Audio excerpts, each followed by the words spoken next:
हमें कुदरत ने आलू दिया, वो हमारे लिए सही है, हमने उसको काट के उसका चिप्स बना दिया, वो हमारे लिए नुकसानदेह। ये मेरे स्टूडेंट के लिए भी बहुत शॉकिंग होगा कि मैं अभी भी ऑनलाइन क्लासेस ले रहा हूँ, दे नहीं रहा हूँ, ले रहा हूँ। मेरा कहीं से ऑनलाइन क्लासेस चल रहा है जो मुझे एजुकेट कर रहे हैं इन हेयर। अगर हेयर ड्रेसर का मूड नहीं है तो उससे काम मत करो। ये सच है। अगर हेयर ड्रेसर का मूड नहीं है तो उससे काम मत कराओ। अगर उससे आप काम कराओगे प्रेशर डाल के तो आपका बाल खराब होगा, तो वो बेस्ट कहाँ से रह गया। तो जो लोग जितनी ज़्यादा मेहनत कर रहे हैं, जिसके पास जितना ज़्यादा एक्सपीरियंस है, जितनी ज़्यादा एजुकेशन है, वो बेस्ट है, वो बेस्ट है। हाँ, अगर बात करें इस इंडस्ट्री को चेंज किसने किया, तो इस इंडस्ट्री को इंडिया में चेंज करने वाले सिर्फ और सिर्फ जावेद हबीब सर। तो बहुत सारे ऐसे बच्चे हैं जो बिल्कुल फ्रेशर होते हैं, उनको सीजर तक नहीं पकड़नी आती है, लेकिन हाँ बहुत सारे ऐसे हैं जो they are from barber family, they are from salon. आपको ज़ीरो से स्टार्ट करना पड़ेगा अगर आपको इस इंडस्ट्री में ग्रो करना है। तो thanks to mister Javed Habib sir, जो सच में इस इंडस्ट्री के, आप ये कह लीजिए कि उनकी वजह से ये इंडस्ट्री ग्रो करी है। अगर हम बात करें पूरे इंडिया के हेयर ड्रेसर्स की, किसी एक हेयर ड्रेसर ने आदिवासी तेल को प्रमोट किया हो तो बताओ? नहीं किया किसी ने, क्योंकि oil is only for nourishment. तो शैम्पू हमारे यहाँ मार्केट में दो तरह के हैं, एक हमारा आ गया लिक्विड बेस्ड शैम्पू और एक आ गया हमारा क्रीम बेस्ड शैम्पू। मैं किसी कंपनी की बात नहीं करूँगा, ना मैं किसी भी कंपनी को प्रमोट कर रहा हूँ। हेयर इंडस्ट्री का सबसे बड़ा जो झूठ है वो ये है कि आपके बाल ऑयल से ग्रो करेंगे, आपके बाल जो हेयर फॉल हो रहा है वो शैम्पू से रुक जाएगा। ये सबसे बड़ा झूठ है। ईशान भाई वेलकम ऑन एयर सर, कैसे हैं आप? बहुत अच्छे हैं हम, और बहुत बहुत शुक्रिया आपने मुझे इनवाइट करा अपने पॉडकास्ट में। Thank you Akash. Any time. जब मेरी टीम को पता चला कि आप आ रहे हो तो मेरी टीम के सबके सवाल खड़े हो गए हैं कि किसी को हेयर लाइन की प्रॉब्लम हो रही है, किसी को हेयर फॉल की प्रॉब्लम हो रही है। इवन मुझे भी, जैसे हेयर मेरे 2 साल पहले थे अब वैसे हेयर है नहीं। मुझे लगता है इस पॉडकास्ट से बहुत से लोगों की प्रॉब्लम सॉल्व होएगी। राइट। तो एक्चुअली है क्या कि लोगों को हेयर की बहुत सारी प्रॉब्लम्स रहती हैं। किसी का रूटीन अच्छा नहीं है, किसी का खाना पीना अच्छा नहीं है ना।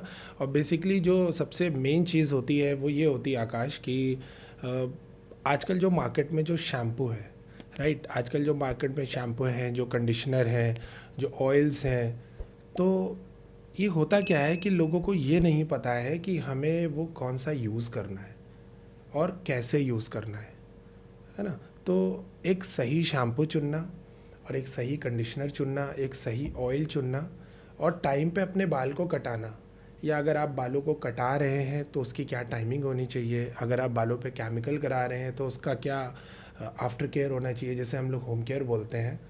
तो यही सब क्वेश्चंस हैं जो दिमाग में घुमा करते हैं लोगों के, और वो कुछ भी प्रोडक्ट मार्केट से ले लेते हैं, कुछ भी प्रोडक्ट वो ऑनलाइन ले लेते हैं, जिसकी वजह से आने वाले दिनों में, अभी भी और आने वाले दिनों में भी लोग इतना सफ़र करेंगे हेयर से रिलेटेड प्रॉब्लम कि वो बहुत ज़्यादा प्रॉब्लम हो जाएगी। लोग के बाल बचेंगे कि नहीं बचेंगे?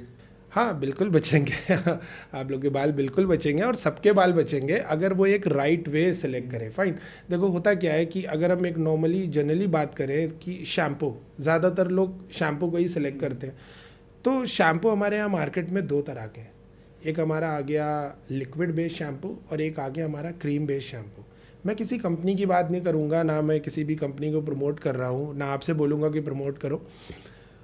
अगर आप उसका वो देख लेंगे डिटेलिंग, हाँ, अगर आप उसका टेक्सचर देख लेंगे कि वो क्रीम बेस है कि जेल बेस है, मैं आपको बता देता हूँ दोनों का डिफरेंस एक बहुत छोटा सा है कि अगर आपका शैम्पू लिक्विड बेस है, मींस ट्रांसपेरेंट है, तो वो आपके बालों को डीप क्लीन करेगा। डीप क्लीन करने के साथ साथ वो आपके बालों से नेचुरल ऑयल को निकाल देगा, राइट। अब आ गया हमारा cream based shampoo. Cream based shampoo सिर्फ आपके बालों को क्लीन करेगा, वो नेचुरल ऑयल को नहीं निकालेगा। ये सिर्फ डिफरेंस है शैम्पू में। शन भाई, what inspired you to became hair educator and how did you start your journey?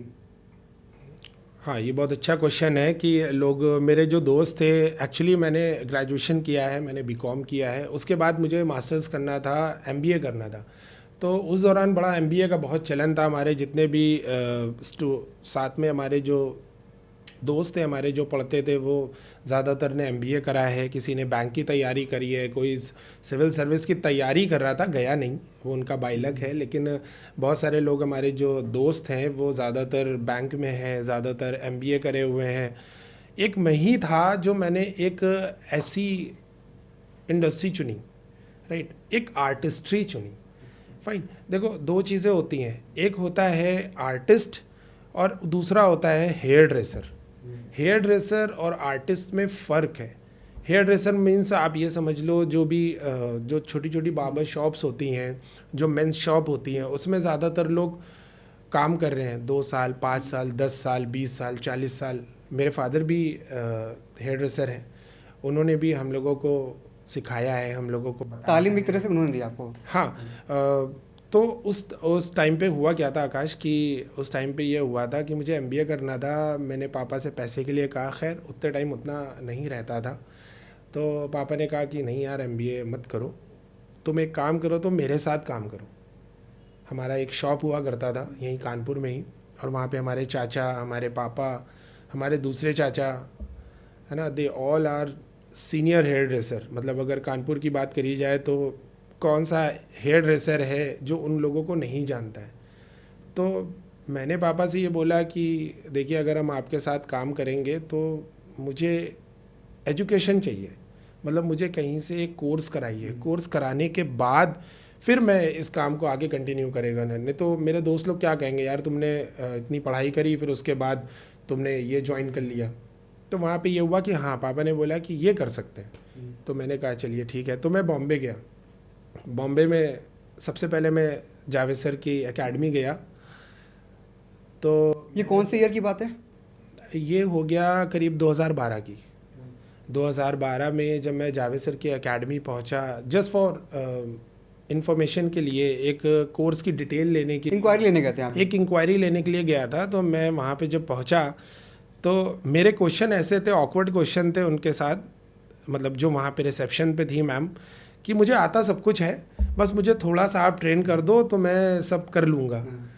तो उन्होंने कहा नहीं ठीक है, आपको आता सब कुछ है, आपको थोड़ा सा ट्रेन होना है, बट आपको ये पूरा कोर्स लेना पड़ेगा।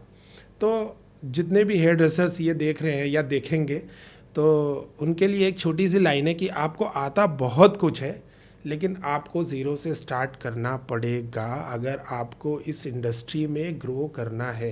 तो thanks to mister Javed Habib sir, जो सच में इस इंडस्ट्री के, आप ये कह लीजिए कि उनकी वजह से ये इंडस्ट्री ग्रो करी है। जावेद सर हैं, जावेद सर के फादर हैं, उनकी वजह से ये इंडस्ट्री ग्रो करी है। और हम आज जहाँ बैठे हैं, हमने करीब 2 से 2,500 स्टूडेंट पढ़ा के निकाल दिए हैं पूरे उत्तर प्रदेश में। हमारे, आप किसी भी सैलून में चले जाइए, जावेद हबीब के सैलून में या अदर सैलून में, तो वहाँ पे एक ना एक बंदा हमारा आपको मिलेगा, एक ना एक बंदा हमारा आपको काम करता हुआ मिलेगा, है ना। और they all are satisfied with their life, with their salary and incentive and. और बहुत सारे ऐसे भी हैं कि अभी भी मैं एजुकेशन दे रहा हूँ, अभी भी मैं जावेद सर की एकेडमी में ही, मेरी खुद की है वो, बट मैंने फ्रेंचाइज़ ले रखा है। तो मैं वहाँ पे बच्चों को एजुकेट करता हूँ, फिर उनकी जॉब लगती है। और हाँ, सबसे बड़ी बात आकाश ये है कि जावेद हबीब इंडस्ट्री एक ऐसी है, जावेद हबीब फ्रेंचाइजी एक ऐसी है कि हम लोग करीब 10,000 बंदे हर साल जॉब पे लगाते हैं। 10,000 एक बड़ा नंबर है, बड़ा नंबर है। 10,000 लोगों को जॉब प्रोवाइड करते क्या वो लोग भी अपना ईगो साइड में रख के आते हैं? हाँ, शुरू में देखिए होता क्या है कि बहुत सारे ऐसे बच्चे हैं जो बिल्कुल फ्रेशर होते हैं, उनको सीज़र तक नहीं पकड़नी आती है।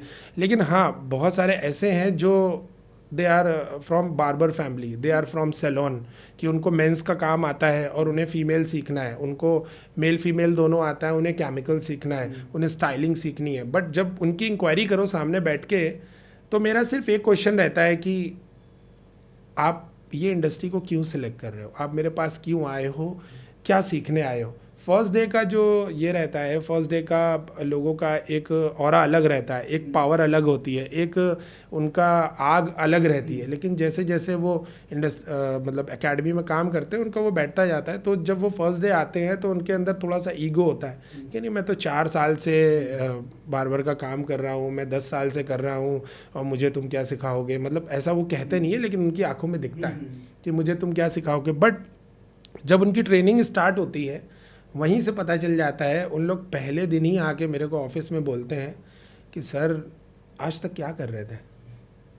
तो आकाश क्या है कि जब से इस लाइन में एजुकेशन आई है, एजुकेशन के अंदर बहुत पावर है, बहुत पावर है। आप ऐसे समझो ना कि एक बार्बर, एक नाई, जिसको देसी लैंग्वेज में बोलेंगे एक नाई, वो आज एक हेयर स्टाइलिश है।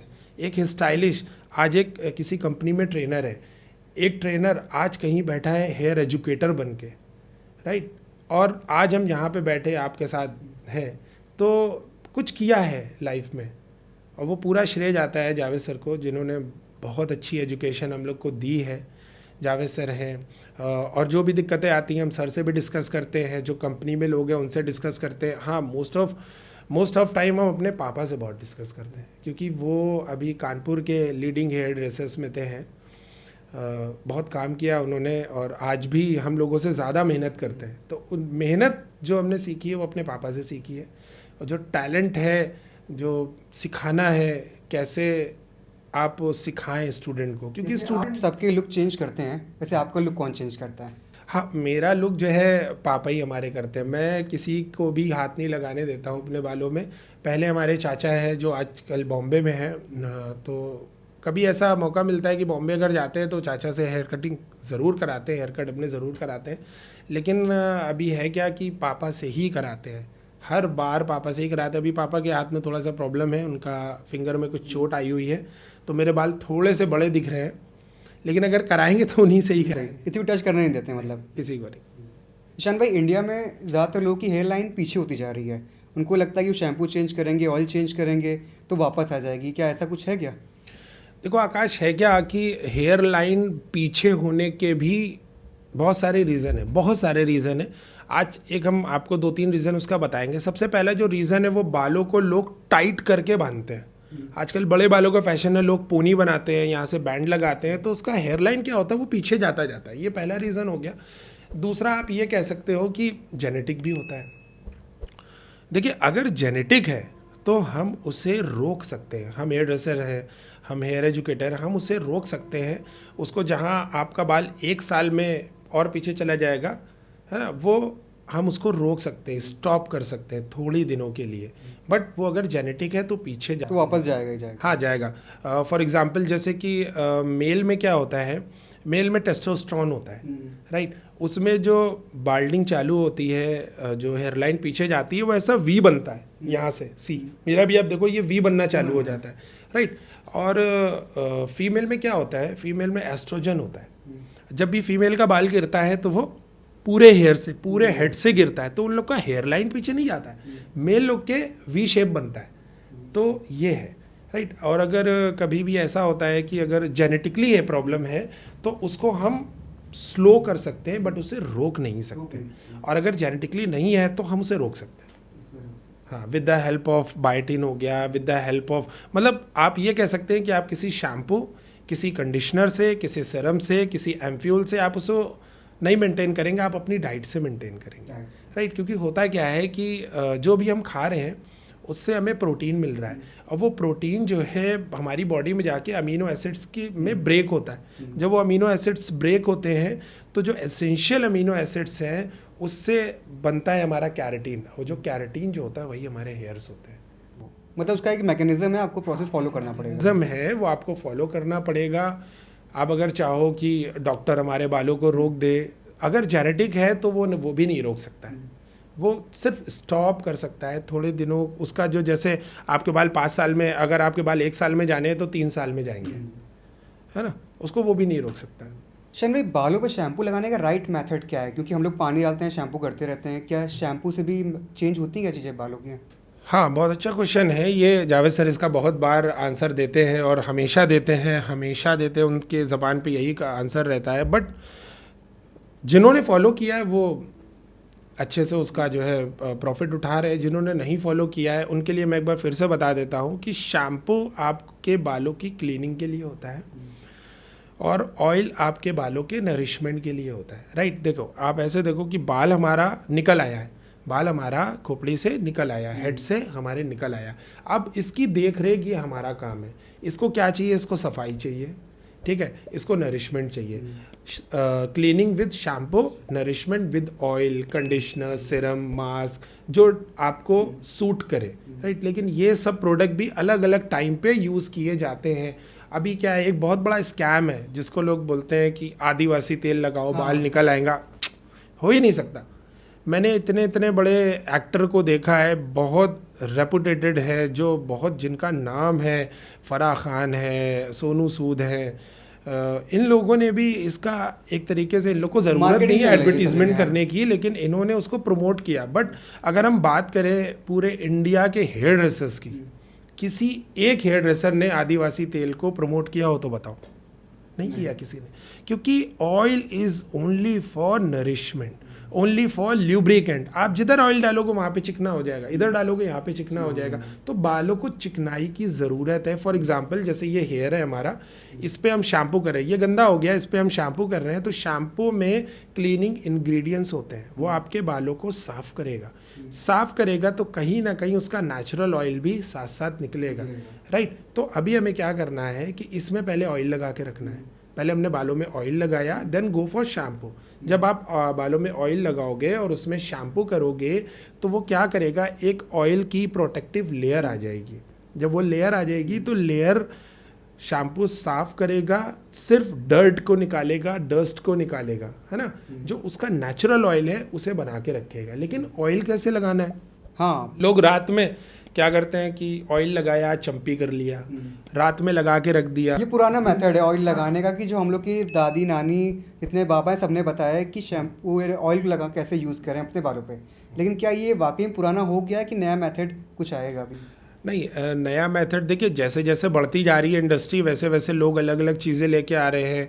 ऑयल को ऐसे लगाओ, कंडीशनर लगाओ, सीरम लगाओ, देखो सबका अपना अपना वे है, लोग अपने अपने तरीके से बताएं, सब आज़ाद हैं, अपनी अपनी तरीके से लोग अपनी बात करते हैं, राइट। लेकिन हमारा मानना ये है कि आप अगर आप बालों में कलर कर रहे हो, स्ट्रेटनिंग कर रहे हो, रिबॉन्डिंग कर रहे हो, कैरेटीन कर रहे हो, कुछ भी कर रहे हो, लेकिन आपका अगर ये बेसिक तरीका है, बेसिक तरीका मतलब जब भी आप शैम्पू करो, जब भी आप बालों को धो, चाहे दिन में एक बार, चाहे हफ्ते में एक बार, मैं ये नहीं कह रहा हूँ कि हफ्ते में एक बार धो, बल्कि बालों को डेली धोना चाहिए। डेली देखो, आप जितना साफ रखोगे बालों को, वो उतना ज़्यादा खूबसूरत लगेगा। तो राइट मेथड क्या है ऑयलिंग करने का? राइट मेथड ये है ऑयलिंग करने का कि जब भी आप शैम्पू करने जाओ, शैम्पू करने से पहले बालों को गीला करो। गीला करने के बाद उसमें कोई भी नेचुरल ऑयल आप लगा सकते हैं, जो आपको ईजिली अवेलेबल हो जाए, जो आपकी पॉकेट को अलाउ करे। कोई रिकमेंडेशन नहीं है कि ये ब्रांड यूज़ करना है? कोई रिकमेंडेशन नहीं। See, oil is only for nourishment and shampoo is only for cleaning. Shampoo is shampoo, oil is oil, right. तो इतना महंगा, इतना सस्ता ये नहीं, आप बेसिक फंडा फॉलो करो जो आप रेगुलर कर सको। आप कोई एक महंगा ऑयल लिया या महंगा शैम्पू लिया, कितना महीना, 1 महीना, 2 महीना, 3 महीना, देन फिर उसके बाद आप फिर से सोचोगे यार पॉकेट अलाउ नहीं कर रही है। तो तरीका ये है कि आप पहले शैम्पू से पहले ऑयल लगाएं और ऑयल से पहले बालों को गीला करें।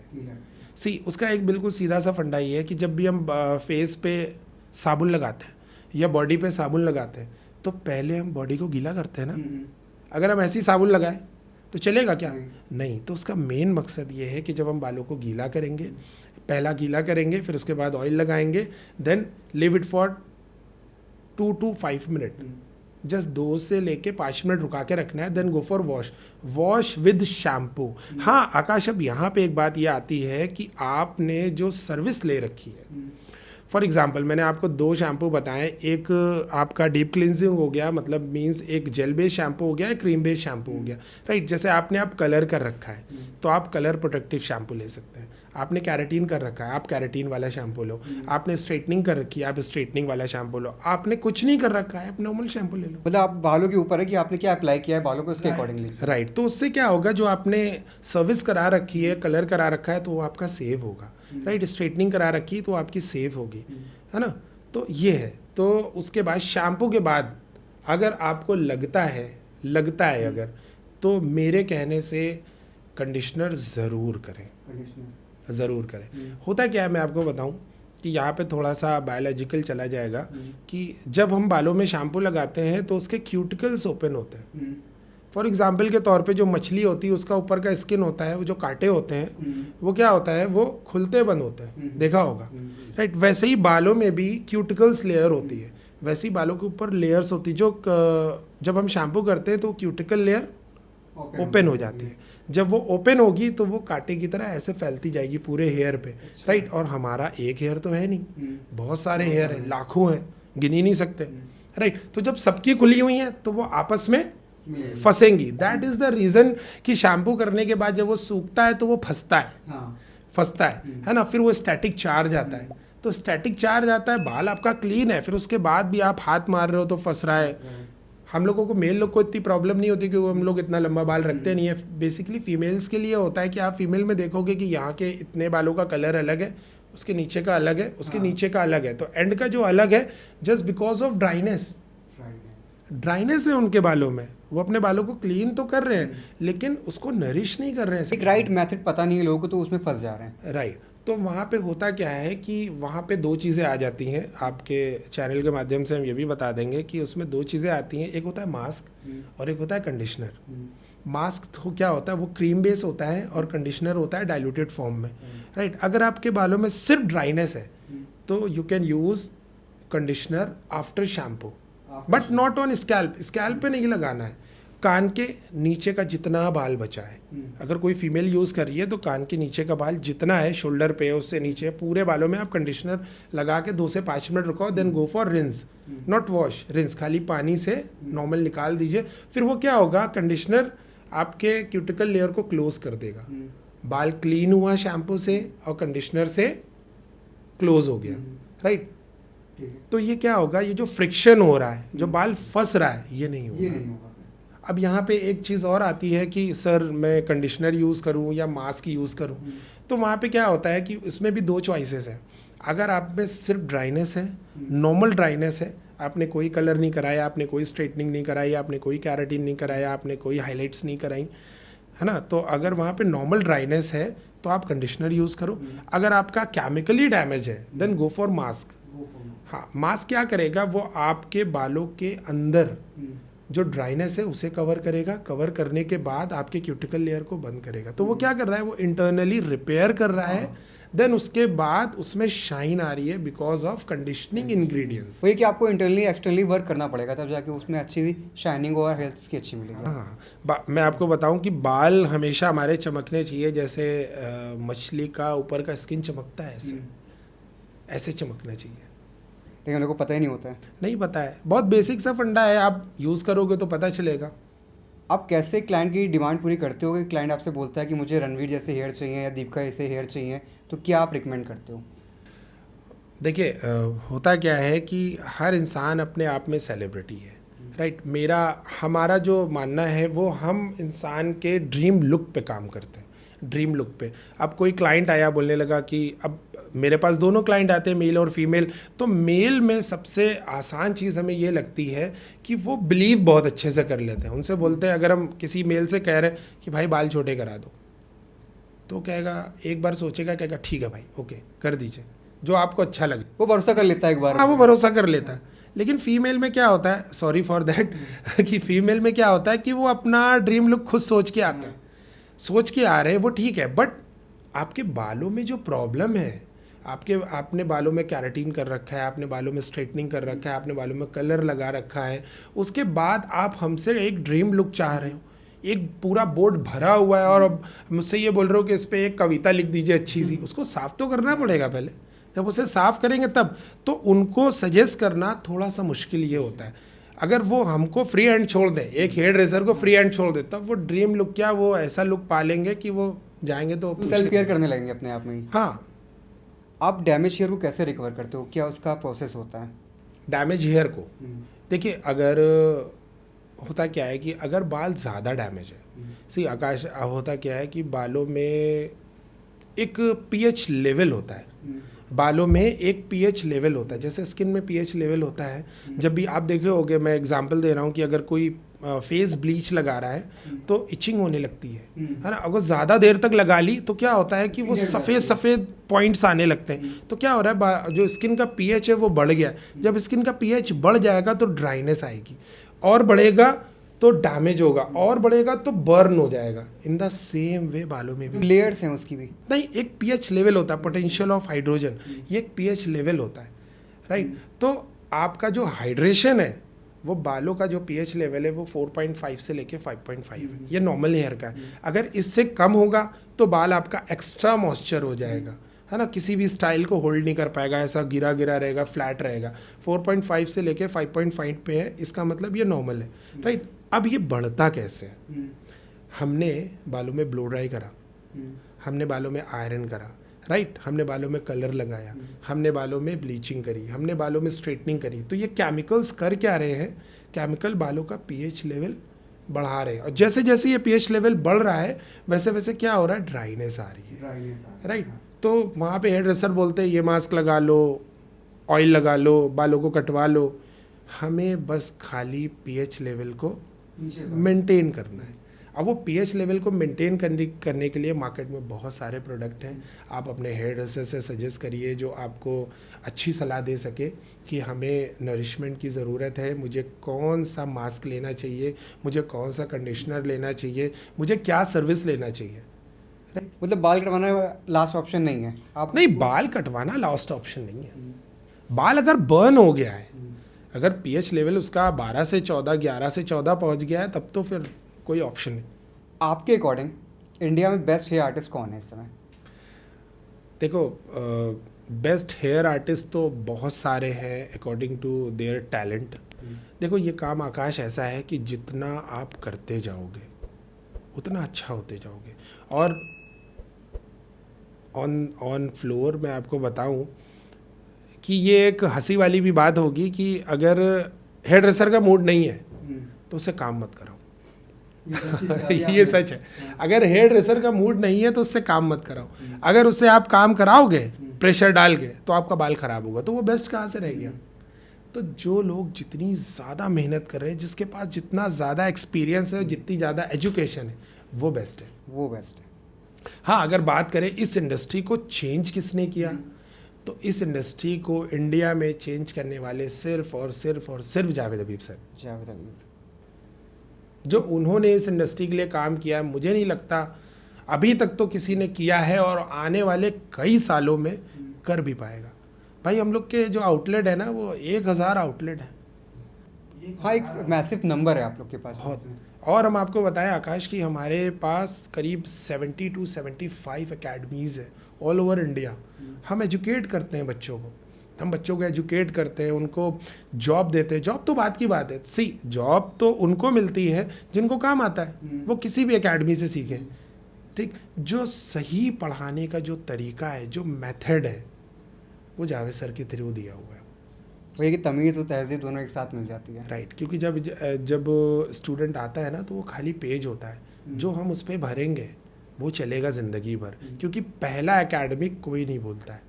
जो पहला एकेडमिक होगा, जो पहली शिक्षा की जगह होगी, वो इंसान नहीं भूलता है। वहाँ के टीचरों को नहीं भूलेगा, वहाँ का लिखा हुआ नहीं भूलेगा, राइट। तो आपका जो क्वेश्चन है कि बेस्ट हेयर आर्टिस्ट, तो बेस्ट सब है, हम किसी को ग्रेड नहीं करेंगे। जिन्होंने जितनी ज़्यादा मेहनत करी है वो उतने हैं। आज जावेद सर है, आलिम हाकिम सर है, विपुल सर है ना, नजीब सर है, बहुत सारे ऐसे हैं जो ग्रो कर रहे हैं, जिन्होंने इंडस्ट्री को देखा है बहुत करीब से, और इंडस्ट्री के लिए बहुत मेहनत करी। अपने लिए बाद में, पहले इंडस्ट्री के लिए मेहनत करी है, राइट। पहले इंडस्ट्री के लिए मेहनत करी। आप देखो ना कि जितनी भी ये फ्रेंचाइजीज़ हैं, लाइक जावेद सर का है, तो जाने कितने लोगों का घर चलता है यार, क्या चीज़ है। सही, एक अच्छी सी एक जनरेशन का चल रहा है। पहले क्या होता था कि एक पर्टिकुलर कास्ट को, मतलब नाई समाज के लोग हैं, तो उनको बड़ा वैसा देखा जाता था कि यार नाई पेड़ समाज के नीचे बैठ के बाल कटवाओ वहाँ पर। पेड़ के नीचे भी, और दूसरी चीज़ ये, अगर छोटे छोटे सैलून भी हैं तो उनको एक अलग तरीके से देखा जाता था मोहल्ले में भी, अरे वो नाई का बेटा है।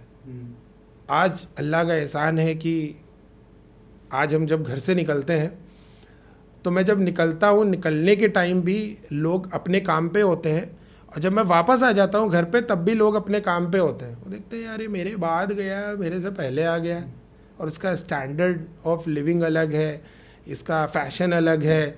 मतलब खैर ये तो अल्लाह का शुक्र है इतना कि मेहनत करी है और कर रहे हैं, अभी नहीं है कि स्टॉप हुए, अभी कर रहे हैं। आपको अपनी क्राफ्ट पे कंटिन्यू काम करते रहना पड़ेगा। राइट। इसका अंत नहीं है। नहीं, कोई अंत नहीं है भाई। ऐसे तो किसी भी फील्ड में कोई अंत नहीं है। अगर आपने सोच लिया कि इनफ हो गया तो आप वहाँ से ख़त्म हो गए, आप वहीं से ख़त्म हो जाएंगे। मैं आपको बताऊँ आकाश की, ये मेरे स्टूडेंट के लिए भी बहुत शॉकिंग होगा कि मैं अभी भी ऑनलाइन क्लासेस ले रहा हूँ, दे नहीं रहा हूँ, ले रहा हूँ। मेरा कहीं से ऑनलाइन क्लासेस चल रहा है जो मुझे एजुकेट कर रहे हैं इन हेयर। मतलब आपने भी अपनी लर्निंग स्टॉप नहीं करी है? वो कहते नहीं है नेवर स्टॉप लर्निंग, वो चलता रहेगा, वो चलता ही रहेगा। इसके लिए मेरे दोस्त लोग मुझे मोटिवेट करते हैं कि नहीं ये काम करो। बहुत कुछ पाइपलाइन में है अभी करने के लिए, बट कुछ ऐसी चीज़ें हैं जिसकी वजह से नहीं आगे कर पा रहे हैं, लेकिन करेंगे इंशाल्लाह, बिल्कुल करेंगे। जितनी भी पाइपलाइन में चीज़ें पड़ी हुई हैं वो सारी चीज़ें करेंगे। हम इंडियन हेयर केयर को लेकर ऐसी कौन सी चीज़ है जो आज भी गलत कर रहे हैं? जो आज भी गलत कर रहे हैं, देखो टाइम पे बाल कटवाओ और अपना शैम्पू और ऑयल, बस ये सब कंटिन्यू रखो, बाकी सब खुदा ने दे रखा है, भगवान ने दे रखा है ना। ये देखो ये नेचुरल है आकाश, ये नेचुरल है। बाल हमारा निकल रहा है, बाल हमारा निकल रहा है, हमें बस उसकी केयर करनी है। और ये कुदरत का नियम है कि जिस चीज़ की आप केयर नहीं करोगे वो एक टाइम पे ख़त्म हो जाएगा। ये कुदरत का नियम है, आप जिस चीज़ का केयर नहीं करोगे वो ख़त्म हो जाएगा। बीज को भी आप पानी नहीं दोगे, खाद नहीं दोगे तो खराब हो जाएगा। सीधी सी बात है। तो इसमें क्या है कि आपको जो सिखाया गया है, आपको जो बताया गया है, आप जो वीडियोस देख के, आप पॉडकास्ट देख के, आप यूट्यूब पे या आपने कहीं से पढ़ा है, तो उस सही मेथड पे जाइए और उसको फॉलो करिए बस। बाकी कुदरत आपको दे रही है बाल, आप उसका बस खाली उसको क्लीनिंग, नरिशमेंट की ज़रूरत, केयरिंग आपको करनी है बस केयरिंग। आप किसी भी चीज़ की केयर नहीं करेंगे वो ख़त्म होना तय है। शन भाई, ऐसी कौन सी हैबिट है जिसे मैं छोड़ दूं जिससे मेरे बाल और भी हेल्दी और भी शाइनी हो जाए और इसका रिजल्ट मुझे एक वीक में समझ में आने लगे? एक वीक में देखो इतना रैंडम काम नहीं करेगा, ये बॉडी का पार्ट है, राइट। इतना रैंडमली, इतना फ्रिक्वेंटली काम नहीं करेगा। आप अपना डाइट मेंटेन रखो, आप स्ट्रेस कम लो। मैंने ये नहीं कहा कि ना लो, स्ट्रेस तो सबको रहता है। हम लोग लेट नाइट सो रहे हैं, अर्ली मॉर्निंग उठ जा रहे हैं और फिर बहुत सारे काम कर रहे हैं। यही चीज़ें हैं जो हमारी डाइट को लेके, हमारे जो पूरा दिन का जो काम है, पूरा मतलब जो हमारा शेड्यूल है, अगर हम वो फॉलो नहीं कर रहे हैं तो मज़ा नहीं आ रही है ना। आपको मैं कोई भी एक फूड बता दूं, आप 2, 4, 5, 10 दिन खाओ और फिर खड़े हो जाओ शीशे के सामने कि नहीं मेरे बाल आ गए, नॉट पॉसिबल। ये लोग बाहर का फूड खा रहे हैं, पानी कम पी रहे हैं, चाय कॉफ़ी जो मिल रहा है वो सब ले रहे हैं। इसका इफेक्ट मतलब बालों पे पड़ रहा है कहीं ना कहीं? बिल्कुल पड़ रहा है, पूरी बॉडी पे पड़ रहा है, आपके बालों पे पड़ रहा है, आपके स्किन पे पड़ रहा है, आपके नेल्स पे पड़ रहा है, बिल्कुल पड़ रहा है। अगर मैं बात करूँ अगर किसी भी सेलिब्रिटी की, आप देखते होगे उन लोग का पूरा स्किन अलग है, उन लोग का पूरा बाल अलग है। कैसे है ये? केयरिंग, उनका डाइट मेन, मतलब उनका डाइट है ना। जो डाइट, जो देखो आकाश, जो हम खाएंगे वही निकल रहा है ना। अब हम लोग क्या तेल, कचौड़ियाँ, समोसे, पकौड़े ये सब खा रहे हैं, फिर हम सोचे कि हमारा स्किन चमकेगा, वो ऑयली है और ऑयली हो जाएगा और बेकार हो जाएगा। हमें कुदरत ने खूबसूरत बनाया है और सच में बनाया है। हर इंसान को अल्लाह ने, भगवान ने बहुत खूबसूरत बनाया, उसे बस खाली थोड़ी केयरिंग की नीड है। बस उसको अपने आप को एनालाइज करना है। मेरा भी डाइट चार्ट बना रहता है लेकिन हम उसे फॉलो नहीं कर पाते हैं। मेरा भी डाइट चार्ट बना है, मैं भी डेली यही सोचता हूँ कि ये करूँगा, लेकिन खैर इतना बिजी शेड्यूल है, इसकी वजह से नहीं कर पाते हैं। कि आप भी हेयर फॉल फेस करते हो? मतलब हाँ, होता है, हेयर फॉल होता है। सी, हेयर फॉल होना और हेयर लॉस होना दोनों अलग अलग चीज़ें। हेयर लॉस मतलब गंजापन, वो आपका हेयर लॉस हो गया। हेयर फॉल बाल गिरा है फिर निकलेगा, बाल गिरा है फिर निकलेगा, ये एक साइकिल है, वो चलती रहेगी। उगेगा, बढ़ेगा, गिरेगा, उगेगा, बढ़ेगा, गिरेगा, दैट इज़ हेयर फॉल। उसको लेके परेशान होने की ज़रूरत नहीं। जैसे कि हर साल में पतझड़ आता है ना, वैसे ही बालों का भी पतझड़ आता है। उसमें आदमी क्या करेगा, ज़्यादा आपको गंजे होने की ज़रूरत नहीं है। आपको गंजे होने की ज़रूरत नहीं है। आप उसमें रीज़न देखो कि ये ड्राइनेस की वजह से जा रहा है कि मेरे डैंड्रफ की वजह से जा रहा है। आप उस रीज़न को सही करो, उसके बाद थोड़े से बाल छोटे करा दो। अगर आपके बाल लंबे हैं, बाल गिर रहा है तो थोड़ा छोटा करा दो। Go for hair cut, normal hair cut, उससे मैनेज हो जाएगा, मतलब मैनेज हो जाएगा। आपकी टीचिंग फिलॉसफी क्या है अगर आपको 3 शब्दों में बोलना हो तो? देखो होता है क्या आकाश कि मैंने आपको बताया है कि 2-3 तरह के मेरे पास स्टूडेंट आते हैं। एक ऐसे आते हैं जो बिल्कुल न्यूकमर है, जिनको सीज़र भी पकड़ना नहीं आता है। एक ऐसे आते हैं जो ऑलरेडी बार्बर हैं, ठीक। और एक ऐसी आती हैं जो पार्लर से बिलोंग करती हैं, फीमेल्स, ठीक। ये तीनों का जो पढ़ाने का तरीका है वो मेरा बेसिक है। हम स्टार्ट करेंगे शुरू से ही। आपको जितना भी आता हो, आपको जितना भी आता हो, मेरे को उससे मतलब नहीं है। जो हमारा फॉर्मेट है वो सेम है। आपको जो आता है वो आप रखो, अच्छी बात है। आपको अच्छा आता है, मैं ये नहीं कह रहा हूँ आपको गलत आता है, आप वो रखो, लेकिन जो मेरा तरीका है उसे फॉलो करो। आप किस लिए आए हो, मतलब? हाँ, आप जो मेरा तरीका है जब आप वो फॉलो करोगे तो जो आपको आता है आप उसमें ऐड ऑन कर सकते हो। कि मैं अभी तक की गलत कर रही थी या अभी तक की मैं गलत कर रहा था, अब ये हमें राइट वे मिला है काम करने का। तो मैं ये नहीं कहता हूँ कि ये आए इनको आता है तो मैंने कम पढ़ा है, इनको कम पढ़ा है। मैं सबको बराबर जो डे 1 वाला होगा वो, चाहे मेरे पास बहुत सारे मतलब आप यकीन मानो कि मेरे पास बिहार से पता नहीं कहाँ से स्टूडेंट मेरे पास आए, कश्मीर से नेपाल तक की स्टूडेंट है हमारे पास, बिहार से हैं, राजस्थान से हैं, बहुत सारे स्टूडेंट हैं। और खैर अल्लाह का शुक्र है कि 14 साल से 15 साल से पढ़ा रहे हैं, तो पूरे यूपी में सभी जानते हैं, हेयर के मामले में सभी जानते हैं। तो मैं आपको बताऊं कि बहुत सारे ऐसे लोग हैं जो बार्बर का काम कर रहे हैं, जो मेरे पापा की जो एज है उससे भी ज़्यादा बड़े हैं, उससे भी ज़्यादा बड़े हैं उन लोग। और उन लोग, अब क्या हो गया कि सर कुछ थोड़ा सा अलग सीखना है, मुझे बाहर जाना है, मुझे सर्टिफिकेशन चाहिए। अभी मेरे पास एक बिहार से आए थे, बोलेंगे मेरे को सर्टिफिकेशन चाहिए, सर्टिफाइड कर दीजिए मुझे। मैंने कहा नहीं, सर्टिफिकेट का मतलब ये हो गया कि आप मेरी एकेडमी का, मेरे जावेद हबीब का सर्टिफिकेट ले रहे हो, इट्स मीन आपको वो पैटर्न पता है, राइट। अगर मैं आपको ऐसे ही सर्टिफिकेट दे दूंगा, आप कहीं पे भी जाके दिखाओगे तो बदनामी किसकी है? जावेद हबीब की, उसके बाद मेरी, राइट। तो एटलीस्ट आपको एक फॉर्मेट तो पता हो कि जावेद हबीब का जो फॉर्मेट है, जो हम लोगों ने इतनी मेहनत करके, जो जावेद सर ने इतना मेहनत करके बनाया है, वो फॉर्मेट आपको अगर बेसिक नहीं आता है तो आप कैसे काम करोगे? चीज़ भूल जाते हैं, क्योंकि खाली गिलास में पानी भरा जा सकता है, भरे गिलास में पानी नहीं भर सकते हैं। राइट, भरे गिलास में पानी नहीं भरा जा सकता है, सही कह रहे हो। जो भरा हुआ पेज है उस पर दोबारा नहीं लिख सकते हैं। तो अब यहाँ पे एक दूसरी बात ये आती है कि उनके अंदर थोड़ा सा ईगो आ जाता है। जो लोग ऑलरेडी सीखे होते हैं उनके अंदर ईगो ये आ जाता है कि यार मुझे तो सब आता है, ये मुझे क्या पढ़ा रहे हैं। मेरे साथ भी था, मैं आपको बताऊं, मेरे साथ भी था कि जब मैं फर्स्ट डे एकेडमी गया तो मुझे लगा यार, और मेरे घर पे हमारे चाचा थे, जब हम पहले दिन एकेडमी से लौटे तो उन्होंने बोला कि क्या सीखा। हमने कहा कि चाचा वो जो है सिर्फ एक्सरसाइज बताई है, इसको ऐसे करके यहाँ पे टच करना रहता है, इसको हमें एक बार ऐसे करना है, फिर यूँ करना है, फिर यूँ करना है, फिर यूँ करना है, राइट। तो ये क्यों करा रहे थे?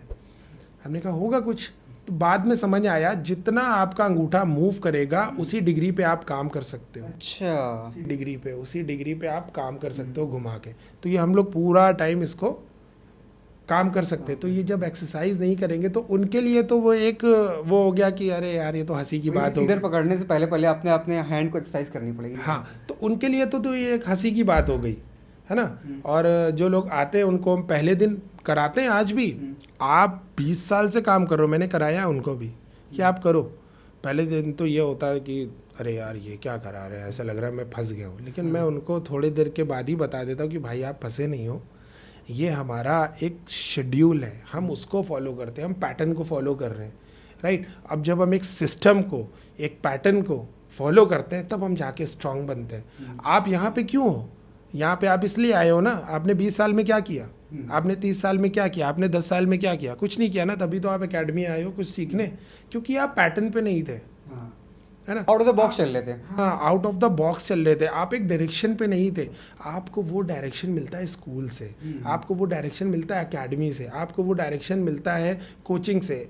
और इन हेयर इंडस्ट्री आपको वो डायरेक्शन मिलता है जावेद हबीब से। मतलब हर एक इंसान चाहता है उसको सीजर मिल जाए, वो बाल कटना स्टार्ट कर दे। हाँ, लेकिन ऐसा नहीं होता है ऐसा हो नहीं सकता। वो फिर कोरोना में बहुत सारे लोगों ने ट्राई किया। कोरोना में लोगों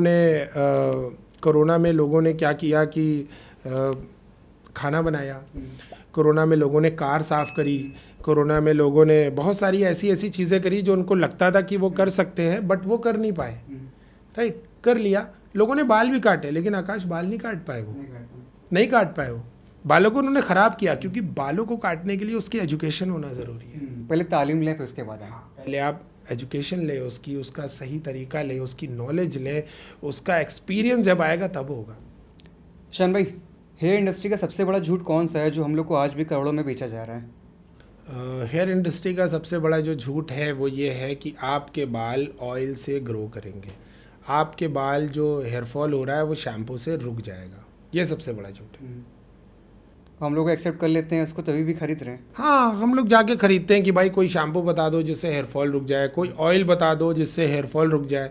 मैंने बताया ना कि हेयर फॉल एक अलग प्रॉब्लम है, हेयर लॉस एक अलग प्रॉब्लम है। इसको आप जब तक कि कंसल्ट नहीं करेंगे किसी अच्छे हेयर की जो नॉलेज रखता हो, जो एक अच्छा हेयर ड्रेसर हो, राइट, उसको पता है। नहीं तो तुक्के तो लोग मारते रहते हैं कि ये लगा लो, वो लगा लो, वो लगा लो, किसी का रुक जाता है। तो डैंड्रफ के लिए भी ऑयल आ गया कि आपको डैंड्रफ है तो आप ये ऑयल लगा लें, ठीक हो जाएगा। नहीं, डैंड्रफ देखो क्या होता है, डैंड्रफ हमें पसीने से होता है। डैंड्रफ हमें, इंडिया में देखो बहुत गर्मी है जिसकी वजह से पसीना निकलता है, पसीना जमता है, तो उसकी वजह से क्या होता है कि हमें डैंड्रफ आता है। अगर हम बालों को डेली क्लीन कर रहे हैं तो डैंड्रफ आना ही नहीं है। डैंड्रफ क्यों आएगा? जो सर्दियों में जो होता है वो ड्राइनेस होती है, डैंड्रफ नहीं होता है, वो ड्राइनेस। तो ड्राइनेस को रिकवर करने के लिए वहाँ पे क्या होगा, आप ऑयल लगा सकते हैं। सर्दियों में गर्म पानी से धो रहे हैं, इसकी वजह से हमें जो ड्राइनेस हुई है तो वो सही हो सकती है। बट अगर हम डैंड्रफ पे ऑयल लगाएंगे तो वो और स्टिकी हो जाएगा, वो और चिपक जाएगा आपके स्कैल्प से, तब वहाँ पे फंगस बन जाएगा, उसको कंट्रोल करना मुश्किल हो। ये लोग ज़्यादा अप्लाई करते हैं, डैंड्रफ हो रहा है तो ऑयल लगा लो। नहीं, वो मिथ है एक फालतू का।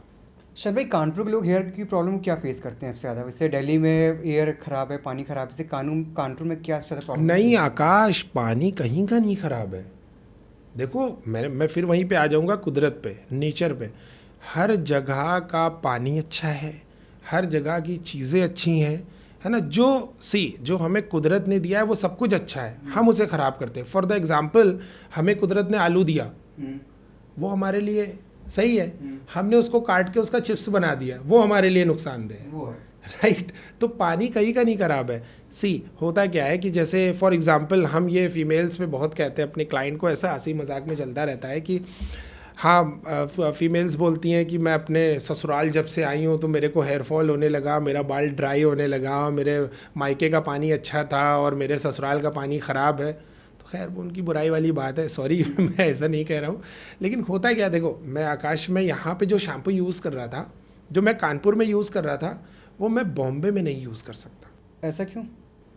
पानी अलग है, ख़राब नहीं है, पानी अलग है, राइट। तो वहाँ पे हमें जाके किसी अच्छे हेयर ड्रेसर से ये पता करना है कि जो पानी और शैम्पू का जो मिलाव होगा, हम अब कौन सा शैम्पू लें। आपको अपना शैम्पू चेंज करना है वहाँ पे, आप पानी नहीं चेंज कर सकते, राइट।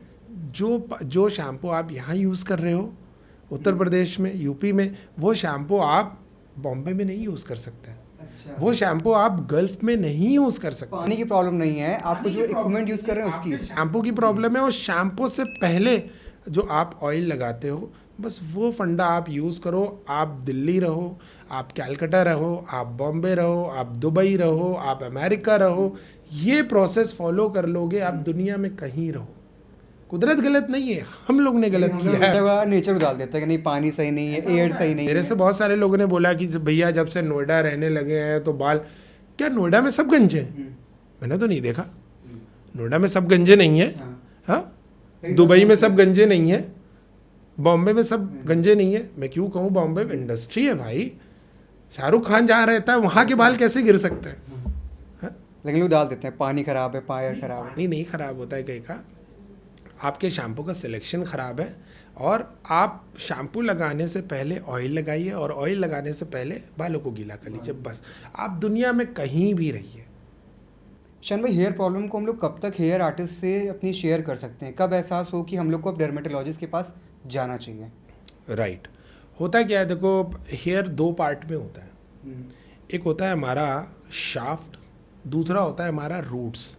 अगर प्रॉब्लम हमें रूट्स से आ रही है तो आप कंसल्ट करिए एक डॉक्टर से।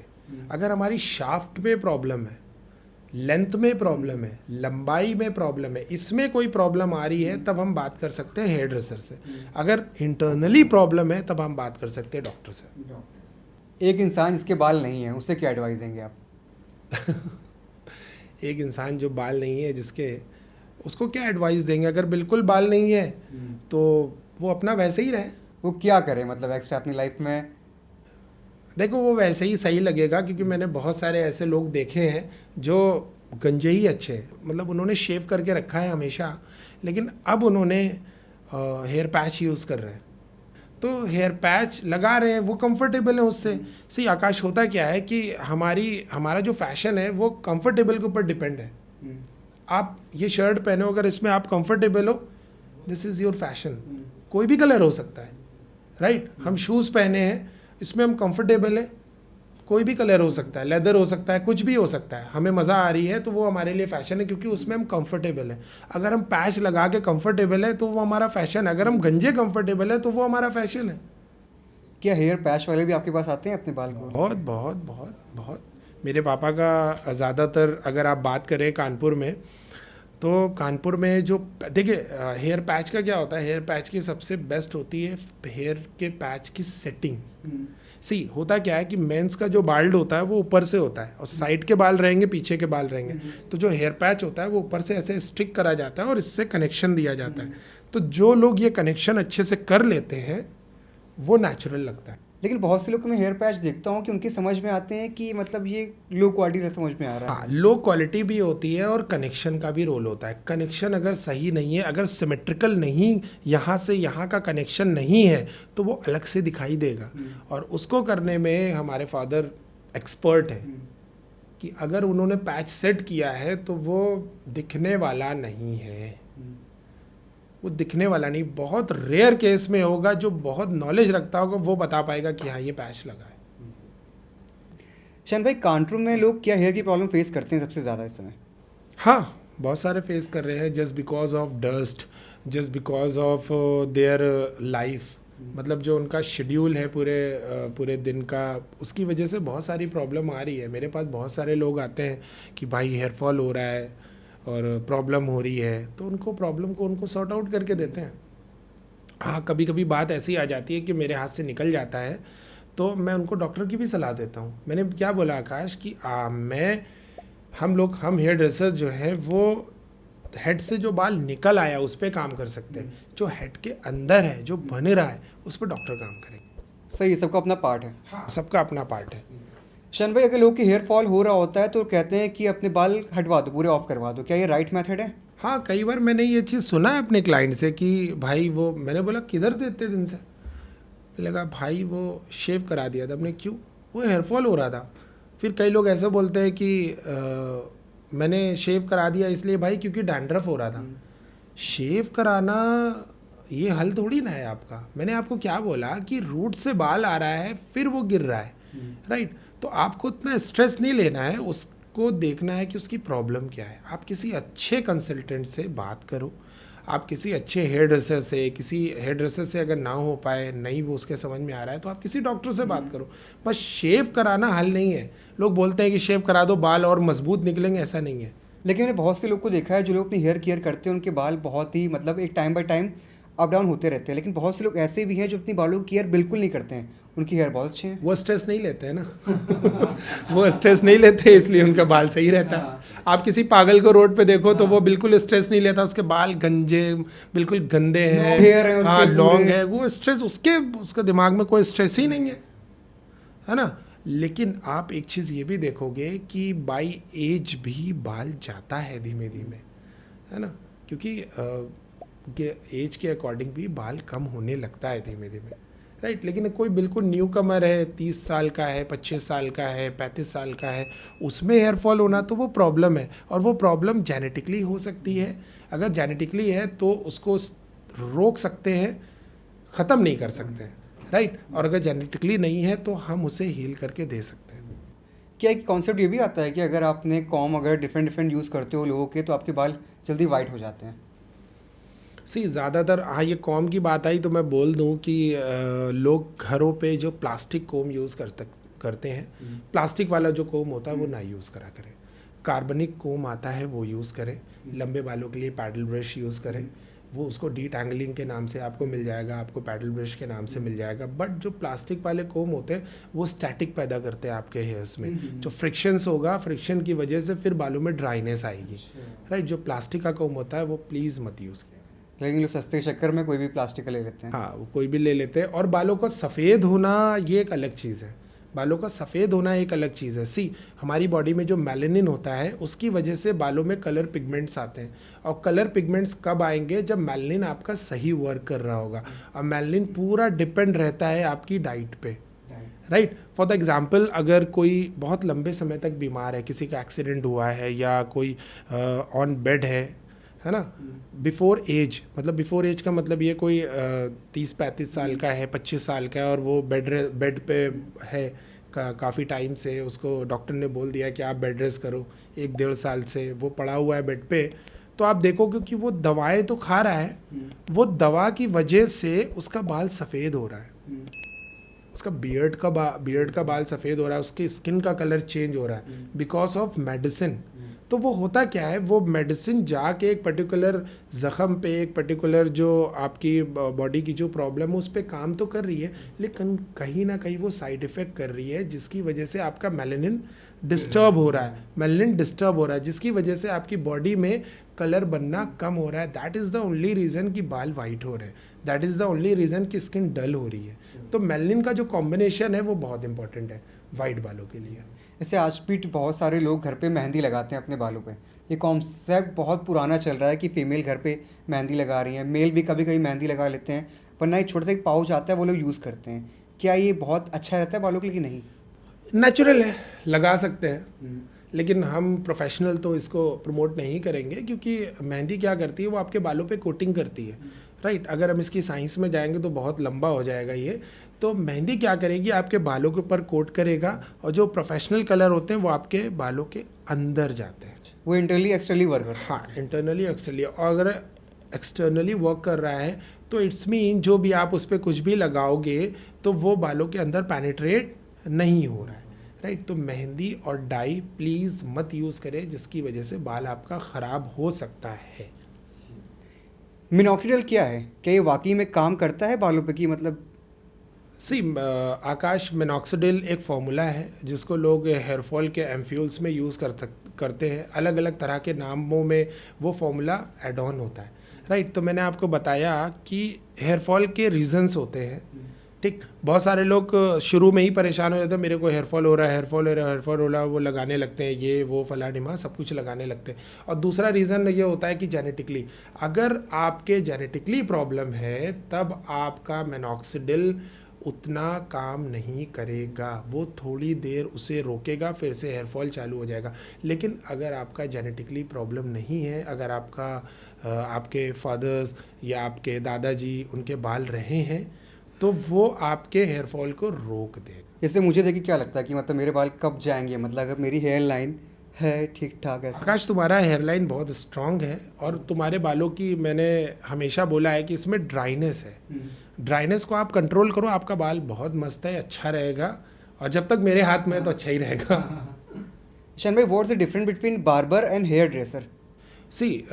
इसमें सिर्फ एक बहुत छोटा सा डिफरेंस है, और वही बहुत बड़ा मतलब दोनों को अलग अलग कर देता है। Just education. अब जैसे बार्बर है, जैसे एक नॉर्मल नाई की दुकान है, नॉर्मल बार्बर शॉप है, वहाँ हम लोग जाते हैं तो वो एक पुराना गाना चल रहा होता है और हेयर ड्रेसर के कान में लीड लगी रहती है, या वो कुछ और भी बात कर रहा होता है, या मुंह में गुटखा खाए होता है, अपना काम कर रहा है, वो आपकी बात नहीं सुनेगा। आप उसे कुछ भी बोलो, हाँ थोड़ा सा सुन लेगा, फिर वो अपने काम में लग के वो आपके बालों को काटेगा, कलर करेगा, सब करेगा। मैं ये नहीं कह रहा हूँ कि वो गलत है, वो बहुत ज़्यादा प्रैक्टिस कर चुके हैं, उनका हाथ बहुत अच्छा है, but the part is consultation. अगर वो आपकी बातों को सुन के काम करें तो आपका काम बहुत अच्छा होने। लेकिन कभी कभी हम लोग डिसपॉइंट होते हैं कि जागते हैं बाल कटवाने के लिए, लेकिन जैसा लुक चाहते हो मिलता नहीं है। तो वो वही आ गई ना बात की, कंसल्टेशन इज अ की। कंसल्टेशन इज अ की। 2 मिनट 1 मिनट आप अपने क्लाइंट से बात करो। जितने भी बार्बर है मैं उनसे ये बोलना चाहता हूँ कि 2 मिनट 3 मिनट 5 मिनट आप अपने क्लाइंट से बात करो कि एक्चुअली व्हाट दे वांट। तब आप उस पर अगर काम करेंगे, और आप उस पर कब काम कर पाएंगे, जब आपके पास एजुकेशन होगी। तो कंसल्टेशन इज़ अ की, but education is a result, है ना। Practice is a result.